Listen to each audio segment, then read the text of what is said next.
Israel এবং মুসলিমদের মধ্যে সম্পর্কটি অত্যন্ত জটিল এবং বহু শতাব্দীর পুরনো ইতিহাস, ধর্মীয় বিশ্বাস এবং ভূ-রাজনৈতিক সংঘাত দ্বারা প্রভাবিত। এখানে ইসরায়েল ও মুসলিম সম্পর্ক এবং মুসলমানরা কেন নির্যাতিত হচ্ছে বলে মনে করা হয় তার কিছু তথ্য দেওয়া হল। ইসরায়েল ও মুসলিম সম্পর্ক। ঐতিহাসিক ও ধর্মীয় সম্পর্ক। উভয়ের জন্মভূমি ইসরায়েল এবং ফিলিস্তিন উভয়ই ইহুদি ও মুসলিমদের কাছে পবিত্র ভূমি। জেরুজালেমে অবস্থিত আল আকসা মসজিদ ইসলামের তৃতীয় পবিত্র স্থান এবং টেম্পল মাউন্ট হারাম আল শরীফ ইহুদি ধর্মের পবিত্রতম স্থান এই সংঘাতের কেন্দ্রবিন্দুতে রয়েছে। আব্রাহামিক ধর্ম ইসলাম ও ইহুদি ধর্ম উভয় আব্রাহাম থেকে উদ্ভূত ধর্ম, কিন্তু ধর্মীয় ও রাজনৈতিক বিরোধের কারণে তাদের মধ্যে সম্পর্ক ঐতিহাসিকভাবে বন্ধুত্বপূর্ণ হওয়া সত্ত্বেও বর্তমানে সংঘাতপূর্ণ। ইসরায়েলের অভ্যন্তরে মুসলিম সম্প্রদায়। ইসরায়েলে ইহুদি ধর্মের পর ইসলাম হল দ্বিতীয় বৃহত্তম ধর্ম। দেশের মোট জনসংখ্যার প্রায় 18.1% মুসলিম, বেশিরভাগই আরব নাগরিক।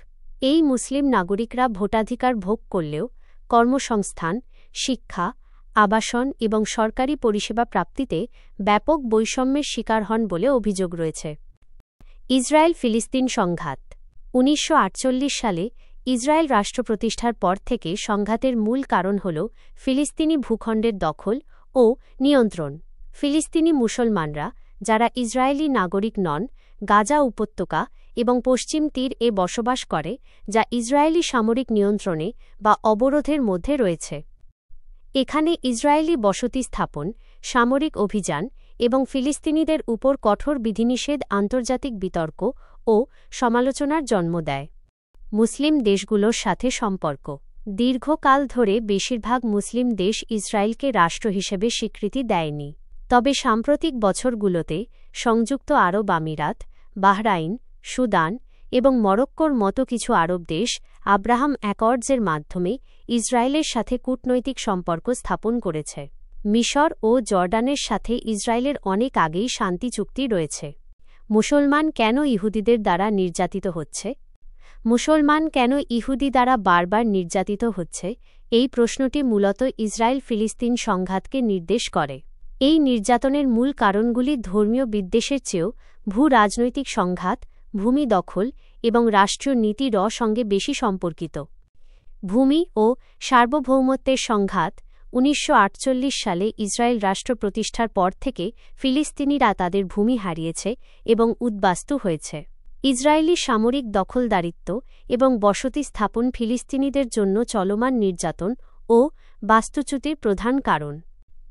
নিরাপত্তার অজুহাতে নিয়ন্ত্রণ। ইসরায়েল তার নিরাপত্তার অজুহাতে ফিলিস্তিনি এলাকায় কঠোর সামরিক নিয়ন্ত্রণ বজায় রাখে। এর ফলে ফিলিস্তিনিদের চলাচল, জীবিকা এবং নাগরিক জীবনে নানাবিধ বিধিনিষেধ ও দুর্ভোগের শিকার হতে হয়। বৈষম্যমূলক রাষ্ট্রীয় নীতি। ইসরায়েলের অভ্যন্তরে বসবাসকারী আরব মুসলিম নাগরিকরা সরকারি ও সামাজিক কাঠামোতে নানা ধরনের বৈষম্যের শিকার হন বলে অভিযোগ করেন। ফিলিস্তিনিদের জন্য ইসরায়েলি সরকার যে নীতি গ্রহণ করে তা আন্তর্জাতিক আইনে মানবাধিকার লঙ্ঘন হিসেবে সমালোচিত হয়। ধর্মীয় পবিত্র স্থান নিয়ন্ত্রণ।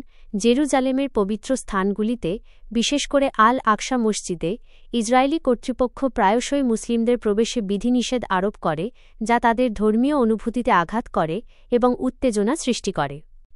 গুরুত্বপূর্ণ দ্রষ্টব্য: এই সংঘাতটি শুধুমাত্র ধর্মীয় নয়, এটি মূলত রাজনৈতিক, আঞ্চলিক ও জাতিগত সংঘাত। সব ইহুদি বা সব মুসলিম এই সংঘাতে একমত নন। বহু ইহুদি ও ইসরায়েলীয় ফিলিস্তিনিদের অধিকারের পক্ষে কথা বলেন।